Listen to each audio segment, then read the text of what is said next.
All right, how the hell do we start this? I kind of feel like we already did. You ready to play some D&D? No, I don't want to do any more D&D. We're doing something else. I think it's okay to kind of talk our way into it. All right. You know? All right. That's pretty genuine. All right. How is this more awkward than doing the actual D&D podcast? There's a lot more eye contact. Yeah. Sustained eye contact. I hate that. I've never spent more time thinking about my body posture than I have in the last 10 minutes. Right. Like, there's nothing natural about this. So we just have to lean into the fact that this is a little strained. Did the music just come on? No, but like a whoosh just happened. It freaked me out a little bit. That's actually a pretty good center point. It scared me. It was loud. I put it right by your ear. So I would know. Hello, audience. He's better at this than Hello, I am. YouTube. Welcome to YouTube Twin Portals. Twin Portals Season 3. Twin Portals, the franchise era. Twin Portals, the future. My name's Matías Valero, and this is my co-host. I'm Scott Hebert. Scott Hebert, director of Twin Portals. We've kind of both called ourselves director. Yeah. I would call Scott like the truest, like hardworking, at putting effort into grant writing. And We kind of divvied it up early on, and I actually think they're still good titles. Yeah. Producing director and creative director. Yeah. Like all storyline stuff runs through you, and that's the way it should be. I love, especially as a player, I love being just clear of all that. And then I've handled like the tech, the grant writing, a bunch of the scheduling stuff too. Yeah, it's been a beast of a workload for a while.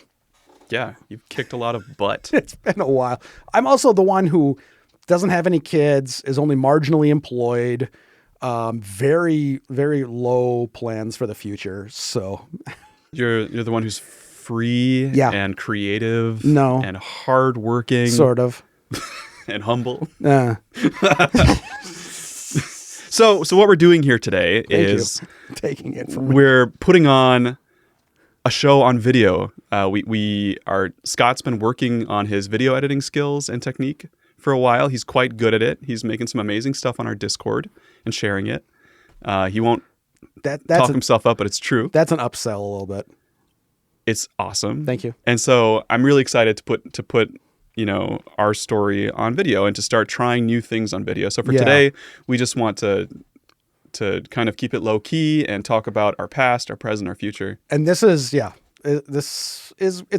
going to change. This is all an evolution. It's actually like the 5th gen, I think, is if I'm counting all of the different equipment things that we've done. Right. It's like the 5th time we've had some huge major overhaul in 4 or 5 years, 6 years, maybe something like that. Like each year there's some huge other thing for everyone to try to conquer. Yeah. I mean, mainly for you, Scott. Like, no, everyone's had to deal with the stuff. Yeah. But like, and worse, they have to deal with me dealing with the stuff. I mean, look at his face. That's like theater tech though, like there's always new elements coming and going. And I would say like the rest of us have been the actors and performers, whereas you've been like the tech director, being like, okay, guys, none of you get it, but like, listen, I will explain to you. And we're all like, yes, Scott, thank you. Tell us more. Oh, no, God. I'll try to be less plosive, Scott. I don't want to do that anymore. I don't want to have those conversations anymore. Well, you're very good at it. I don't want to be that person. We started Twin Portals. It's a D&D podcast. You've seen a few episodes in this channel. Most of the episodes were podcast form. First 6 years, really. First 50-some episodes were just audio. Since last year, yeah. Yeah, we started in July of 24 putting stuff onto video. Recording stuff on video. It didn't all get uploaded until March of this year. I just got it all done after I had learned all of these skills. Should we get into kind of like dial the clock way back and kind of walk through our history, like first like our own past and then like how we started doing our D&D show, or our D&D game and then our D&D show, and then let's go way past. Let's make this more conversational. Let's get it more casual. Let's talk about how we started gaming. Yeah. Let's talk about our first gaming memories. Yeah. Let's talk about things like that. I know mine pretty well. I'm happy to start. I'd like to hear yours. My dad was a big gadget guy. Go figure. And I got passed it right on down to me. All this stuff actually in here. Really poetic and sweet. Very much so. He loved gadgets. He had a computer in the house, a Commodore 64, in the mid 80s. And so my first console was a PC.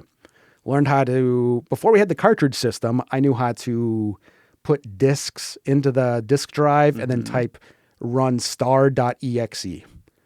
Dad taught me run star.exe. He taught me that star was the wild card and that .exe was the executable. And I would do that for the next 10, 15 years as I played games on MS-DOS. What were your favorite DOS games? Do you remember? Silent Service. I don't know that one. That was Dad's favorite game. It was from a company called Microprose, one of the developers named Sid Meier. And it was about being a World War II sub-pilot in the Pacific. Sounds like Sid Meier. So you were the captain of a sub, and you were harassing Japanese convoy lines. And it was kind of like a arcade mode where you just left midway, went out, did your stuff, and then came back. End of game, got your score, things like that. I would hear stories later on, long after my dad died, from my mom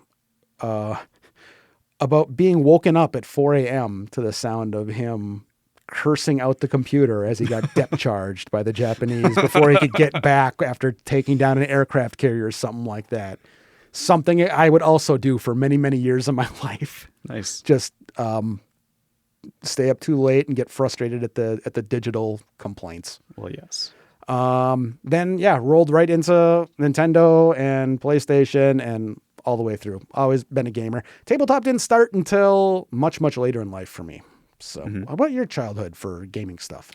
Well, I was kind of the gamer of my family. My parents were not like super techie people. I think they kind of encouraged me to it. And I always felt like they were always trying to get me to like go outside more. But when I look back at my past, like they definitely let me play a lot of games. And like my dad kind of subtly like would challenge me to like do better. And he'd like play it when I wasn't around and be like, look, I beat your high score or whatever, and like that kind of thing. But my grandparents had a Super Nintendo. And so they had 4 games. It was Super Mario World, Yoshi's Island, Super Star Wars, and Super Mario Kart. And I played those games for years and years and years. I also had an old Apple II that my dad handed me down. And so I played Wolfenstein 3D and Tetris. Wow. And a couple other random games. I don't think of Wolf being on the Apple, but it was like the original one, black and white. Yeah. Oh, nice. Oh, monochrome or black and white? Like was it the green? No. Okay. Yeah. It's maybe not the Apple II, but an old Apple with a floppy disk drive. Yeah. But then, so for D&D, like I didn't know what D&D was until like my middle school years, but I remember vividly moving to Eau Claire, Wisconsin, when I was about 7 or 8 years old. And in the basement of that house, it was like a scene from a 90s story movie, like Neverending Story or Jumanji, where the kid like goes in the attic and like dusts off the old book and is like, what is this? You know who else like great for that? Stranger Things. Yeah. Perfect. More up-to-date take, but same experiences. Yep. Yeah. So in the basement of the house that we moved to in Eau Claire, there was a box with a bunch of maps in it. And I didn't not know what these maps were from or anything, but it was from the 2nd edition D&D set. I learned decades later, like these huge interlocking maps of the entire Forgotten Realms. Man. And so like I plotted out adventures in these fantasy in like, the Anaurok Desert and like the Sword Coast and Chult and everything. Like it was all in there. The endless ice. Not knowing that it was like related to D&D at all. And also just as a kid, like I was very, very into like game design adjacent stuff. Like I would fill my graph paper notebooks with like grids of like little stick figures fighting, and I'd give them all stats and like just like do that in my free time all the time. And like looking back on it, like I was really primed to like get into D&D once I discovered it. So I did in middle school. I finally found out what D&D was, and I had some friends who were into it. And nice. I like dabbled a little bit, but it wasn't until later in my 20s that I really got into it. Yeah, kind of the same. My video game experience brought me to role-playing games real early. I was probably like 8, 9, and there was a VideoVision location a few blocks away. And VideoVision was our rentals kind of little local chain up here for a long time. Had a few different stores. They had a game called Dragon Warrior on the NES. And I rented that over a weekend and then quickly learned the struggle of trying to get your save back after leaving for a week because you had school. Oh, no. Yeah, so you go back to VideoVision on a Friday and find out that someone saved over your game. Freaking Chris. And so now you got to start from scratch. Anyways, I eventually picked up my own copy, and then the big one was Final Fantasy. Final Fantasy for the NES, and I still have that same cartridge. I have the maps, I have the box, I have the instruction manual, all that stuff from that original game with one save slot. What a lucky time to be a kid, I feel. I mean, like, maybe every kid feels that way, or every adult feels that way, but like the late 80s and early 90s, and even like the mid 90s were like such a golden age for like those role-playing games, you know? Yeah. Like Magic became a big thing, D&D became more of a mainstream thing, and then like Final Fantasy and Dragon Quest, and going from 8 to 16-bit and then 16 to 32-bit. Oh, did it go to 32-bit? A little bit. There was something, like a Sega or something. I think the Dreamcast or, I can't remember the other one. Like the Genesis? Or the Genesis was 16. The Master System was 8. Doesn't matter. Different podcast.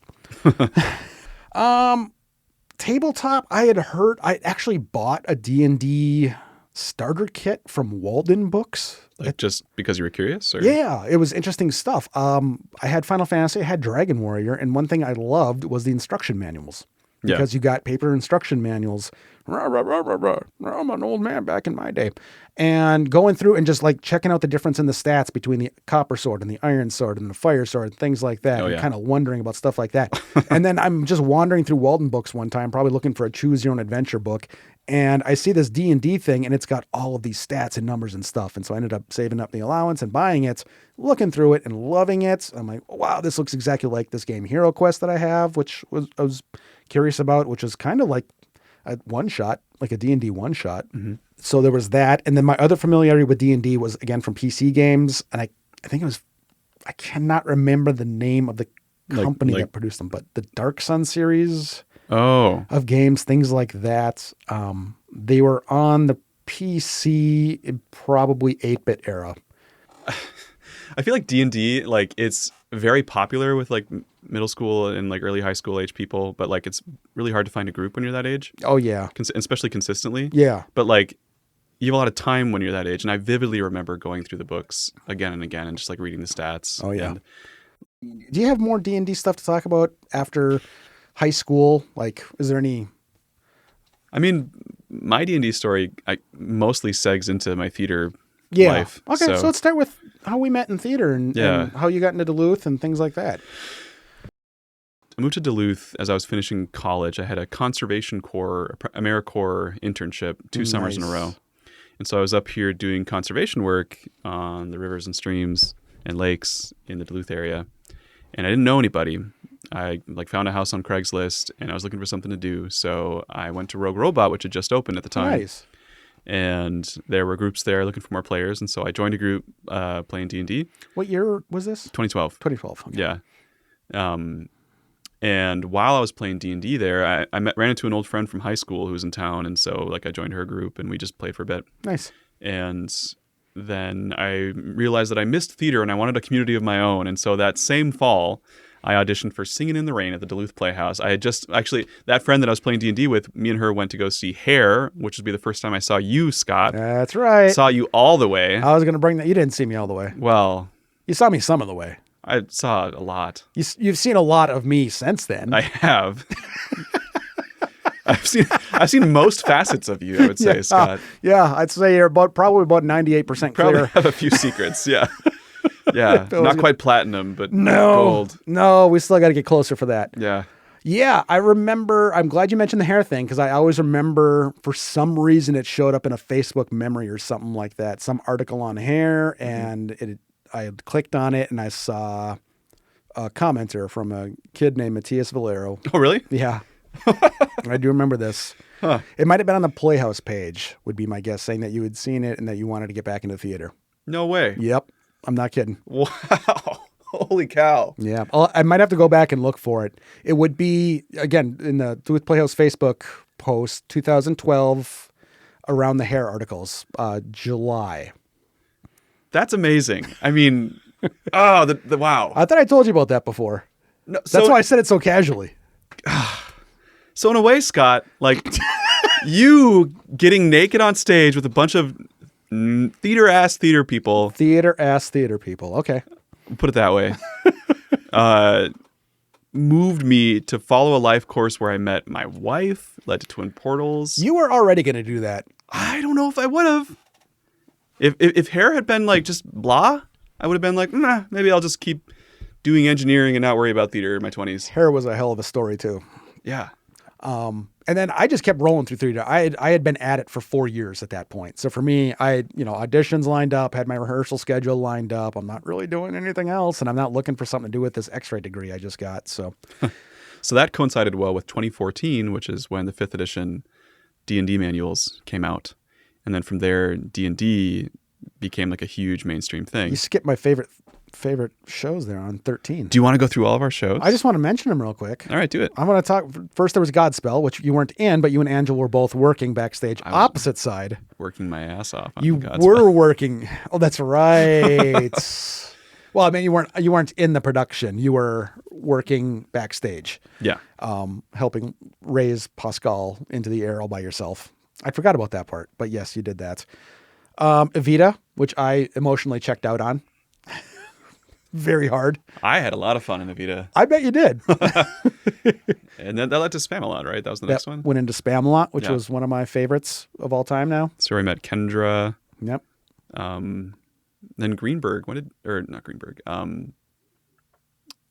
Sorry, Greenberg was in that show, so I was just thinking about him for a second. But Justin didn't come along for a couple of years, and the Brophies as well. They were around. I didn't really meet Justin until, I don't even know when. Probably until our Skywild game.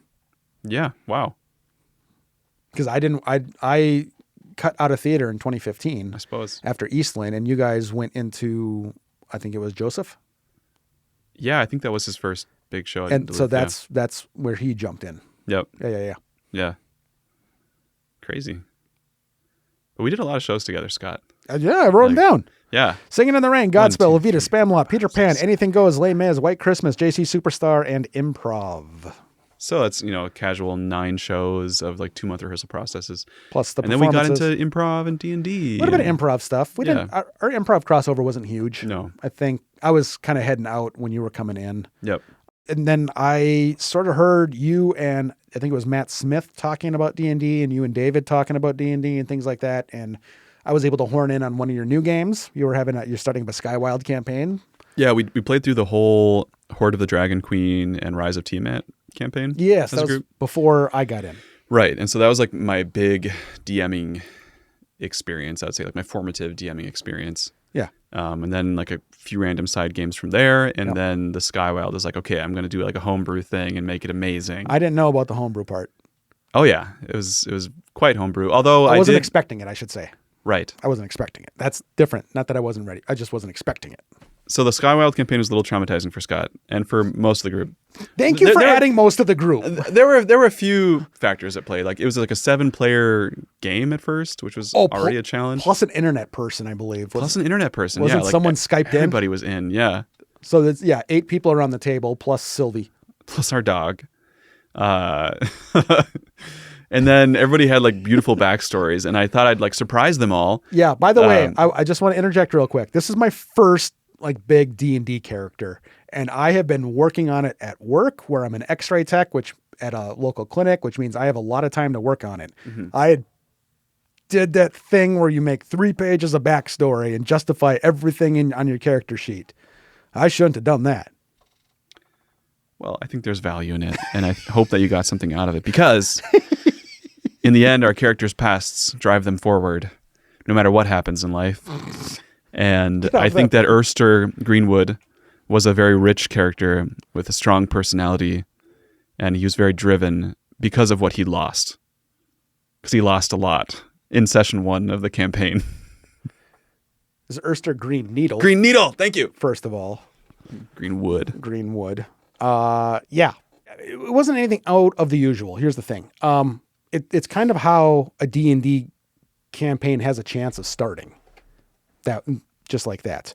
I just wasn't expecting it, and then I did a poor job of adapting to the conditions afterwards because I wasn't an experienced role player at that point. Sure. I was really tied into the choices I had made. Like I was emotionally invested in these choices that this character had made over his past before you had any idea what they were. And I give you like a 3-page document of backstory. What am I expecting you to do with that? Memorize it? Hell no. I mean, we were all figuring things out, right? Which helped us a lot. Oh, no animosity. I'm just talking about. I'm not saying that. How it went. Yeah, like. What'd you do? Well, what'd you do to us? What'd you do to us? I just wanted to finish my thought that. No, you're right. And so what I did is I ate them all with a Tarrasque. Like session 1. This was before session 0s were really big. Good point. And we would have really benefited from one because I thought it'd be a really cool idea to be like, guess what, guys? You're in a Fallout game, essentially, and you're going to get eaten by a Tarrasque and the world's going to end. And you're going to be frozen inside the Tarrasque's belly for like 2,000 years. This was before the pizza got there. Was it? Oh, my God. Yeah. This was like the intro, yeah. And then they wake up in the belly of the Tarrasque encased in crystal, and they like climb their way out, and all of a sudden the whole world is like shattered, and they're on floating islands, and it's wonderful, like Lovecraft meets Miyazaki, like, wow, look at this cool world. Of course, that doesn't take into account character backstories much. And so I tried to like bring things back, but I don't think I did Erster very good justice at all. And it also didn't help that like my plan for the campaign was to follow it was one of the source books that came out around that time. It was the Book of Mega Dungeons. What was it called? I don't remember.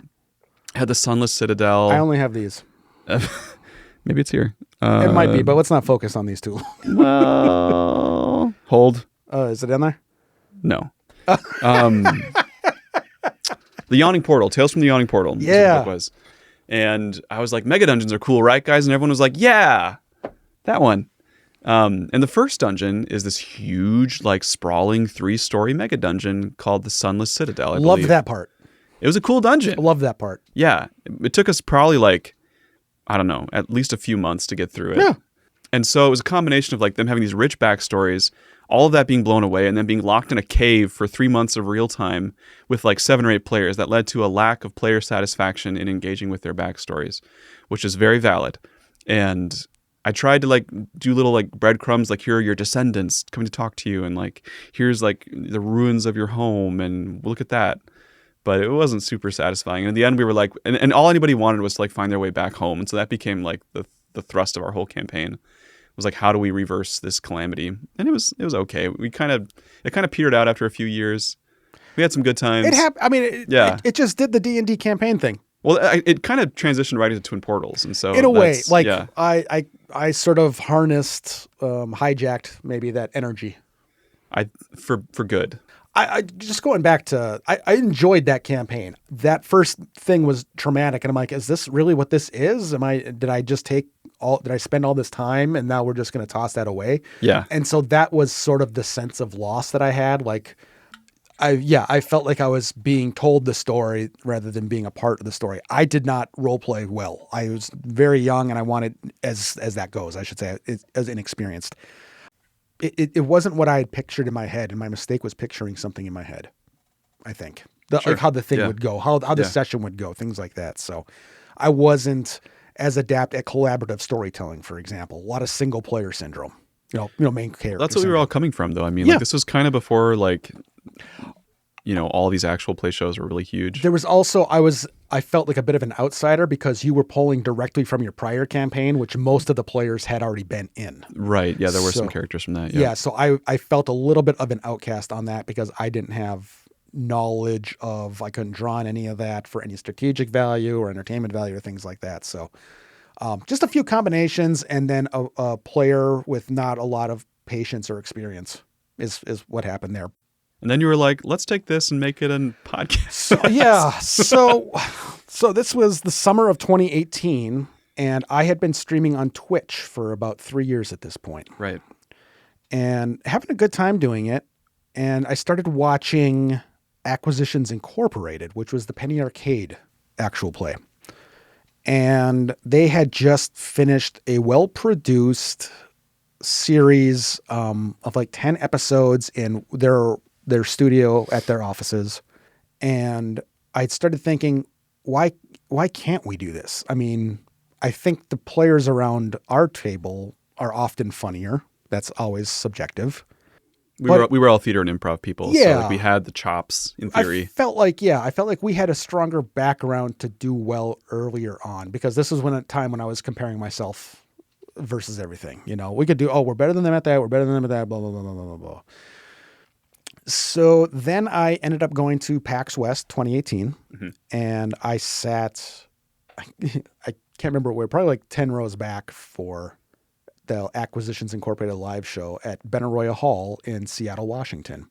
2,200 people watched D&D with me, and we were all cheering and roaring and laughing and all this stuff. Huge theater production, and I thought we absolutely can do this. We can find a way to get audio. All we have to do is get sound into computer. That's it. That's it. Just get sound into computer. When we can do that, I've got enough gear. I was picturing it on the plane on the way back. You made it happen, yeah. Came back, and I said, hey, I think we could probably do this if you're interested. If you want to try doing this, we'd have to cast it. We'd have to figure out the right chemistry. God, we did a Google form, didn't we? We did. We did a Google form. We had our friends fill out very professional application, just trying to get backgrounds and what people would want to play and what they would do, things like that. And just started having some fun with the idea, and it was all possibility at that point. There was nothing on the line. It was just, let's try a thing. Yeah. That was it. Let's try a thing. Proof of concept. That's my big thing. Is it possible to do? Let's give it a shot and find out. Well, I remember we actually had a session 0 too, which was very helpful. Where then, yes. like, we came to it without like a ton of like really specific designs for the show beyond like we're going to do a D&D show and it's going to be live. Yeah. And so like I remember it being we pretty collaborative. We were going to do a D&D show, and some of them were going to be on stage. None of it was actually live. I want to make sure we distinguish. It was live to the theater audience. So we did some in front of a studio audience, but we were never ever producing something that was streamed at the same time it was happening. It was all recorded, but we did record for the first 5 years, like all remote sessions, one place or another. And every third episode was done in front of an audience of friends. Do you remember, like, at that session 0, what we decided our goals were as a show, like what we were doing it for? Because we kind of collaborated as a group. And I remember part of it, but I don't remember the whole mission statement that we came up with. God, I do not remember a mission statement at all. We had a brief one. Yeah. I remember that we wrote down, we wanted to entertain people and inspire people. And there were like 2 more parts to it that I forgot since then. But those 2 have been in my like, mind crystallized. I'm sure Kendra's got it on a note somewhere. I think she does. She must have it in note somewhere. Yeah, I really want to find that note. No. I think they were really good. I remember them being very noble and high-minded. And it was like, okay, people are going to get something out of this. So long ago. Yeah. Well, so many years ago and so much work ago. I remember it because of the picture. I think it was you took a picture of me and Kendra and Beth. We were at the atrium of the Zeitgeist. Right. Just sort of hammering out thoughts of first players and how is this going to be with a microphone and what things from a table game can we not have and what things can we absolutely have? What things should we think about adding? Things like that. And how are we going to adapt to all this? And we ended up just working. It was the 3 of us and then Justin Peck, mostly in the rehearsal space at the Teatro when they still had that, which was a room of flat walls and high ceilings and lots of reflective surfaces. And fans also. And and a good HVAC system, a good loud one, not necessarily as much for changing the temperature, but definitely made noise. That was a lot of fun. And we just used a Blue Yeti microphone. Just the single one Blue Yeti set to omnidirectional mode. The one I just took it down from my Twitch streaming setup every month and hauled my 1 bag of gear down and set it up with a little weighted mic stand. I said, okay, everyone shout at that point. That 1 microphone sitting in the middle of the table. And then we spent hours editing it. How long do you think that first one took to edit? Do you remember? Oh, God. We kept them pretty long, too. We were like, we want this to be like an actual home game of D&D. So let's do like 2.5 hour episodes. There's a 3-hour episode in there that I hate just because it's 3 hours and that's all. Would you say you have a masochistic streak, Scott? Yeah, probably. Yeah. Yeah, I did the 2 half marathons for no particular reason. That's what your mind goes to. We could cut to like B-roll, non-video stuff for a bit and then cut back and be like, hey, this is our first episode. And we just lost video for a bit. What was the last thing we were talking about? So yeah, full disclosure, the recording stopped for the video for about 40 minutes, it feels like. I just happened to glance over and see that ISO record was no longer on. I have no idea how or why that happened. I haven't stress tested as much as I should have. This is kind of our stress test. Yeah, it feels that way. Oh, it sucks, but this is kind of what doing this has been like. It's been a lot of problems happen and then you got to figure a thing out. And this one was clearly not our doing, which is nice because the last month I screwed up and forgot to have Kendra's microphone on for the final episode. These things happen. I don't like when they happen, though. This is why you have more than one person running production on, like in an ideal world. In an ideal world. Yeah. God, I was like more insecure now than I was when I started this. I mean, so like I'm a huge fan of the podcast Hello from the Magic Tavern. Okay. I used to listen to it all the time. It's a bunch of Chicago improvers, the folks who make the Jackbox games. Okay. And they have recorded like literally like 600 episodes at this point. They've done like big convention halls, tours. It's an incredibly funny show, and I could go on about it. But they've had several episodes where it's like the mics just didn't work this time. Sorry, everyone. We only had the backup mic, and it's really low quality, but we're going to do our best to make it work. And like, it's still great. It's still listenable. For me, I'm someone who's constantly striving for that perfection, which is just stupid.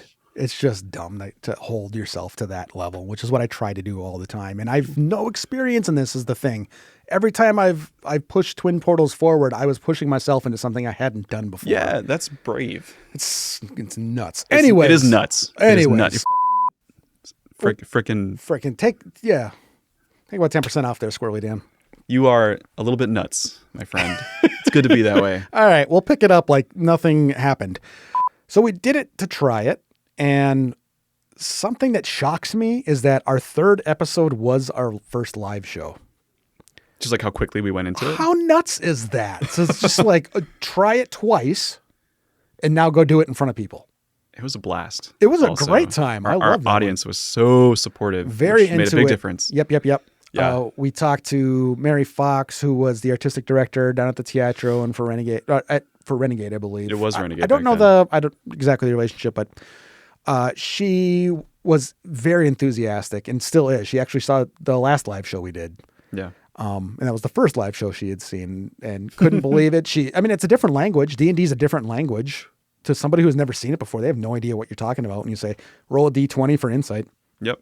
Things like that. That means nothing to other people. Yep. But we were able to produce a show that she at least apparently had a good time with. I don't know how much she actually. She had a family member who's, or Yes, Zach's family member was super inspired. And yes. Oh, nice.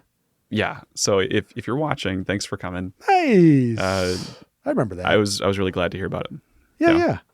And then it built into a bigger project. So Twin Portals, so we did it for a year. So that was 18 to 19. And then during that year, I had heard that the local arts administration board, ARAC, Arrowhead Regional Arts Council, somebody had said that they had more grants than they had people applying for grants. And someone had mentioned to me that because we were doing live shows and we weren't charging any money for them, what we were doing, and actually the second thing didn't even matter, what we were doing counted as arts programming, so I might be eligible for state money to improve it and to continue doing Twin Portals.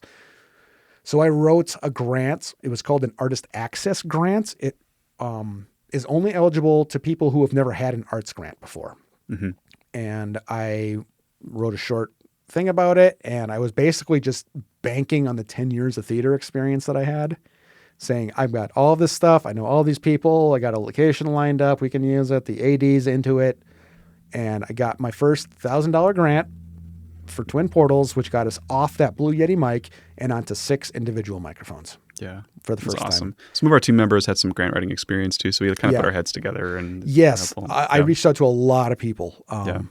Kendra was one, and then a woman named Katie helped me out. She had some grant writing experience. And then somebody I had been working with for the Duluth Homegrown steering committee for the music festival.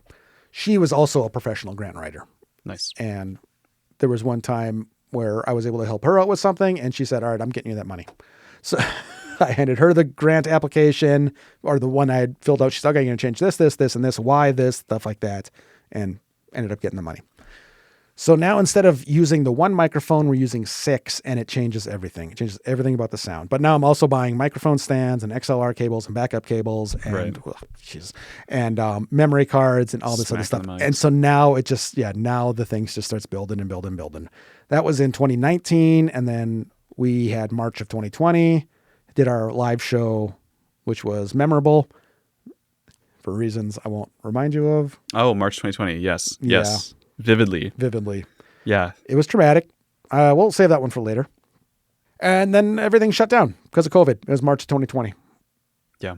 And so we had to stop doing Twin Portals because we didn't want to kill each other.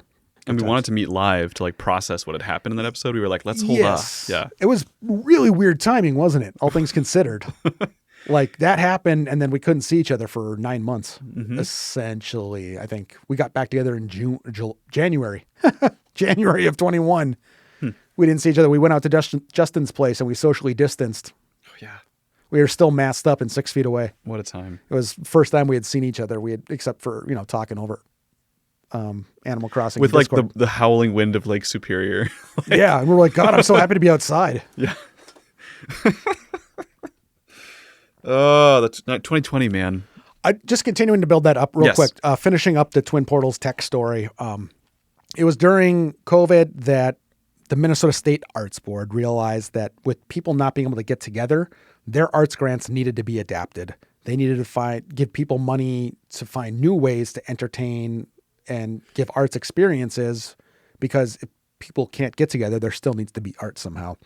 They changed their grant formatting so that I was now eligible because I had received a grant in the prior 3 years. That was their qualification. Yep. The big condition is that we continue to produce content for people in greater Minnesota. Yep. Which is what we've done every year. We've never charged for it. Yep. We've done some fundraisers for Zeitgeist. That's right. Yeah. You've hawked off your skills. Yeah. It was fun. It was really fun. Did you do one during Homegrown? Yeah, we just did one this year, actually. Nice. With the winners from a few years ago from Spirit of the Times fundraiser. So people will bid on is it a silent or a live auction for that one? I think it was a live auction. You got a live auction? I don't know. I wasn't there for the actual auction. So people, you tell them what it is. I don't know. But well, basically, so all of Scott's like big changes in Twin Portals were due to his technical powers growing and the grant writing growing. Yeah, for me, it was all like subtle stuff behind the curtain that I never really showed off or talked about. For me, initially it was just like how I structure the episodes and how I put together all the materials I want to include in a live or a podcast D&D session. It was already a big shift from like just a home game of D&D. Yeah. Like I really wanted to make sure there was like no dead time and like all my avenues were covered to some degree. These were things that we had talked about even before session 0. Yeah. Like what do we like or not like when we listen to D&D, things like that. And because we're theater people and we understand timing and dead air and the need for silence in certain areas, but we also understand when it gets awkward.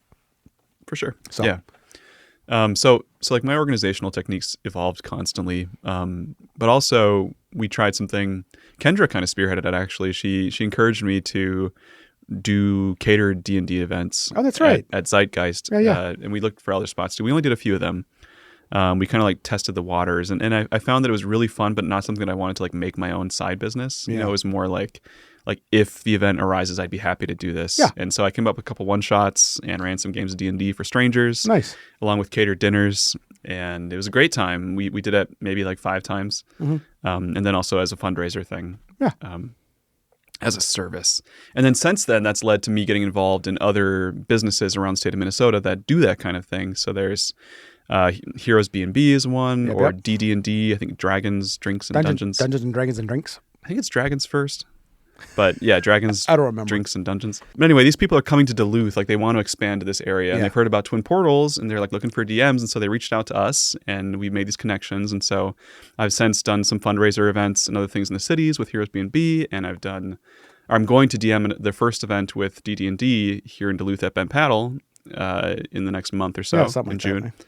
And so it's just kind of this weird thing, like it's these subtle ways that doing Twin Portals has kind of like helped the scene grow in Duluth and brought people together, I have a hard time taking any credit for that.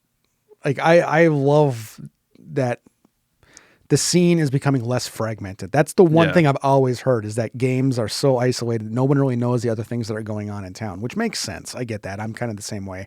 This is also climate-wise, this is an area where people have to hunker down for 6 months out of the year because it gets extremely cold. I mean, used to, and doesn't really anymore. Which is why we love our board games and role-playing games so much. Exactly. Anyway, so you started doing more Heroes D&D stuff, or more DMing as a side gig, which is a nice thing to say. I mean, you also had that feature in Dice Envy. Yeah. You remember that?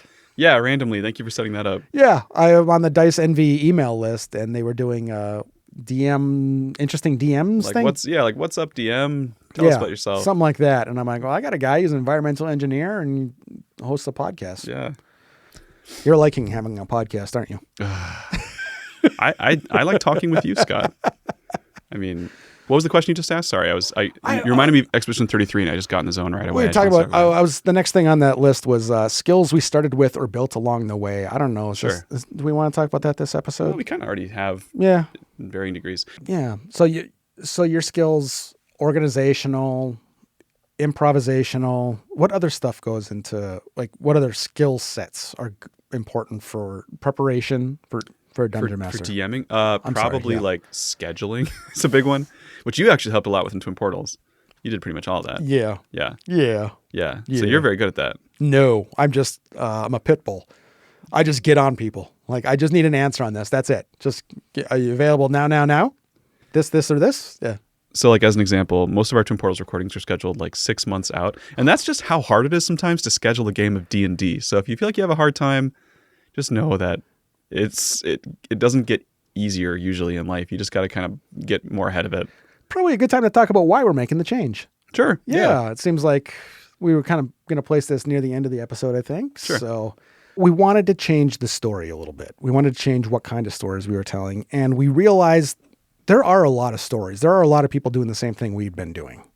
Well, and also we've kept our format very consistent, like to the audience in Twin Portals. And we've had a lot of ideas and like things that we've like thought about exploring, but we've stuck to the format pretty closely. That's for me. That was probably for my benefit. Yeah. But like, as we are trying new things, like it gives us a little more flexibility to find what works and to stretch a little. We did a few offshoot episodes, that was it. But we've never taken the time to just talk to the audience or talk to each other as people, with a mic on anyways. With a mic on, yeah. Like, as a production wise. Yeah. We haven't taken the time to discuss the way things have gone and choices we made and things we've done different and things we learned and things we wish we'd started earlier or stuff like that. So, yeah. And we're going to have some episodes that are just fun stuff too. I hope. We made a big list. We have a lot of ideas of content that's like some more like on the education side and some more on the gaming, like technique, like creative side. In the weeds, like inside baseball, I think is probably the best way to put it. Like you had talked about breaking encounters. I had kind of wondered about exploring what DMs look for in character creation. Mm-hmm.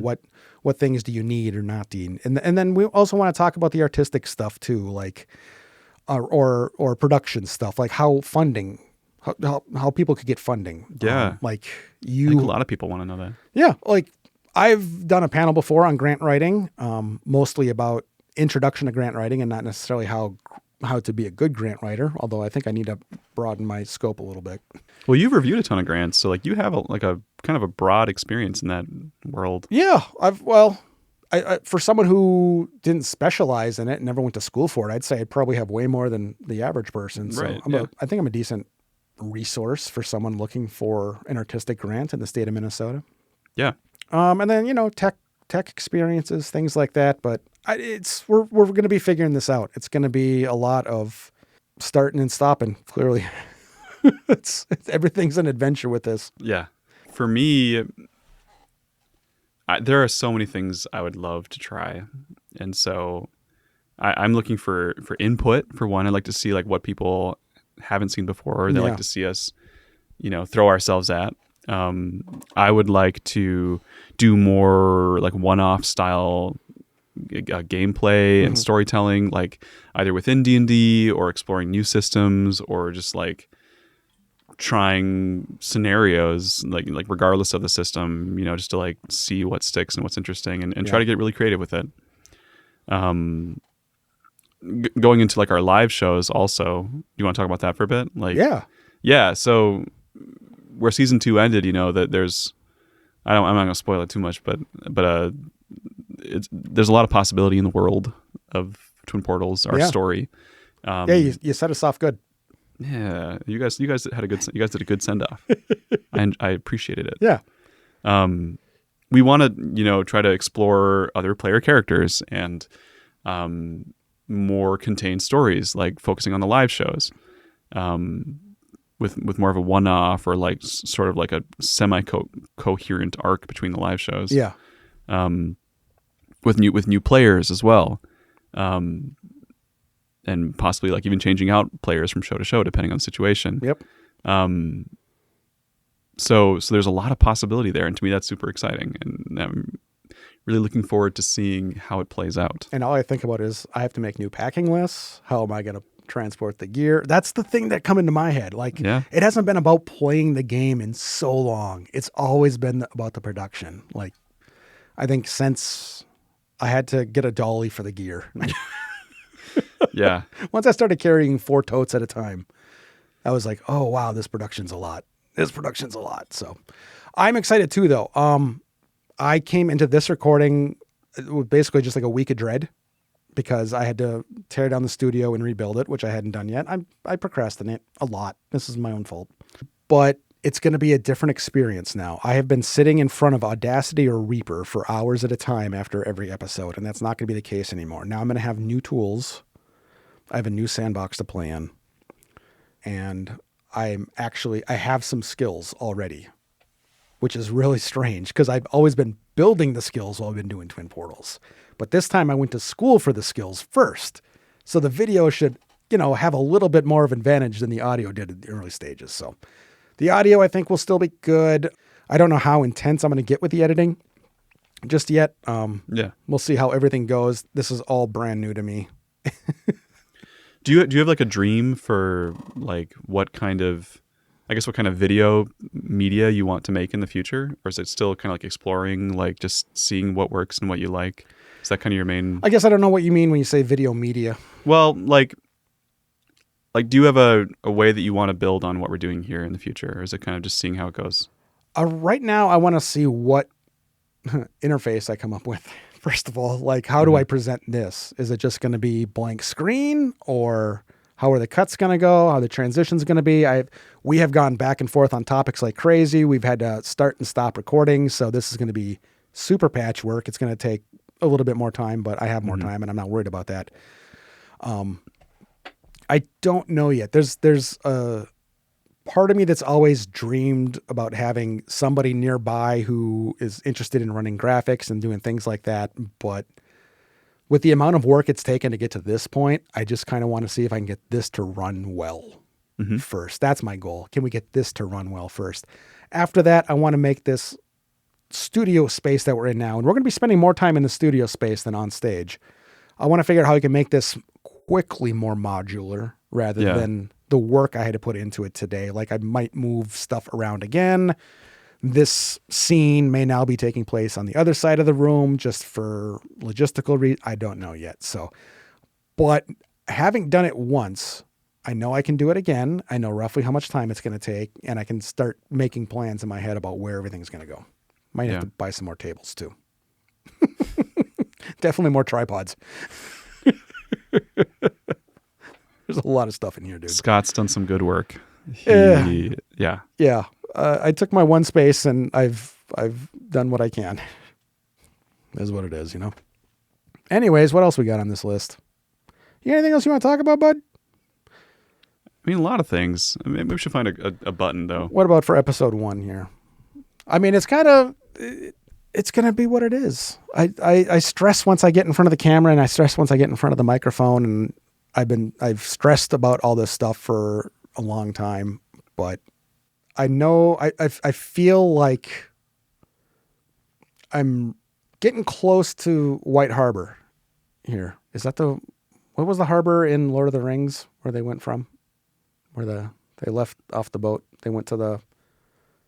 What was the name of it? I don't remember it. And now we can't do a D&D podcast if I can't remember the name of that city. It's like Mirror. Anyways. No. White Shores is where they went to. The Grey Havens. The Grey Havens. Yes. I feel like we're nearing that beach. Like, I see an end of the road now, but I don't know what happens at the end of the road. So are you a Frodo or a Bilbo or a Sam? I don't know yet. I'm building towards an end is the thing. That's the issue. That's the problem, is that this grant cycle ends in February or January. January 30th, and I don't know the vision after that. That's what this is building up to. Yeah. So this year is going to be another year of discovery for me. I'm going to be having to learn a lot, clearly, as I continue to look at that ISO recording light. Hopefully not changing our equipment too much either, just the setup. I'm not expecting to change the gear much, and I don't know if I can technologically. We're in a really great shape. We need to figure out what to do with it now. We need to get better at this part of it, and that's what we're going to do. So this is probably going to be the most awkward that this is going to go, which is nice because now we're done with it. It's like first rehearsal. Yeah. So yeah, I mean, the future is wide open, and we're just looking for, we're trying to find our way, and we are looking for any input that people have. Yes, please. What we can make. Yeah, Scott has a lot of technical knowledge. I have a lot of D&D knowledge. Neither of us are like YouTubers by trade. You have the Twitch background. A little bit of a Twitch background. Yeah. I haven't done it in half a decade, though. Right. So this is most of my experience now, just doing this sort of stuff. Yeah. And so our original thesis, or what I remember of it anyway, was to entertain and inspire. Yay! And I would like to continue doing that in this format, and hopefully, as it goes on, especially after this first episode, into like next January, is to like take some of the stress off of you, Scott, and help you find what the passion. You know, I ain't worried about that. I'm not worried about it either. The stress is going to stay. Well, the stress is going to stay. Well, then at least not add to it anymore than absolutely needed. It'll be what it is. It will be. That's the thing, is I have to remember at the end of the day, it's just a freaking D&D podcast. It's not the end of the world. The problem is it's been my world for a long time. That's the thing, is that I've lived and died with the successes and failures, which were the highs and lows did not go very far from median, you know. It was... Yeah. Creativity that's how it is, you know? You care a lot. I'm just going to keep driving forward. I'm going to try... I think about the viewer. I try to keep it entertaining as well as useful. And we're going to get what we get at this point. Like, we're just going to hang out. We'll do our thing. Try to have some fun with it. Try to not take ourselves too seriously. That's a big note for me. I should put that on the wall. Probably just paint it up there or something like that. Just have some freaking fun with it. Stop worrying about the breakdown quite so much. And what I had on my DM screen every episode of Twin Portals in big letters, I would write energy, joy, humility. Yeah. Meaning, like, number one, just like keep the energy up. Number two, remember to have fun with it. And number three, like, sacrifice your babies. Don't get too attached to any idea if the players don't care about it. Yep. And any episode where I didn't remind myself that early on, I feel like I did a poorer job. Like, they were so key to making it fun for me and hopefully for you guys too. Well, yeah. So, the other players are the better barometer for that, because my brain was on the tech for about episode 20 on.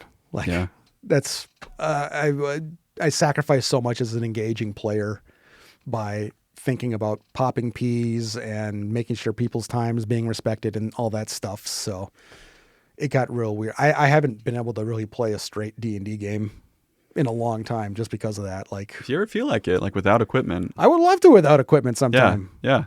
I've got other characters lined up. Yeah, we can get going on something. All right. Anything else on this important list? Probably not. No. Join us on Discord and talk about your passions. Yeah, we'll be on the... God, I hate plugging the Discord. I love it. I hate plugging Brings people things together. Oh, I'm so awful. Also, like and subscribe. I've never said that before. Oh, I hate that too. God, I'm so bad at this. I'm so glad you're here to do that. My coworkers have been wondering what I've been doing for 7 years in this podcast. They've never listened to it or anything, you know, so I'll show them this episode. They'll get it. 7 years. 7 years. 7 years. And never listened to an episode. They're not D&D people. I've tried. Well, there was one. Ben showed up, right? Oh, yeah. Yeah. Ben was in Skywild with us. Yep. I would hope he would listen to one episode. I think he did. It's all he good. came to a show. It's all good. No worries. All right. Yeah. We've never wrapped this before, so bye. Where's the... Put your heart up. Oh, yeah. Get the click.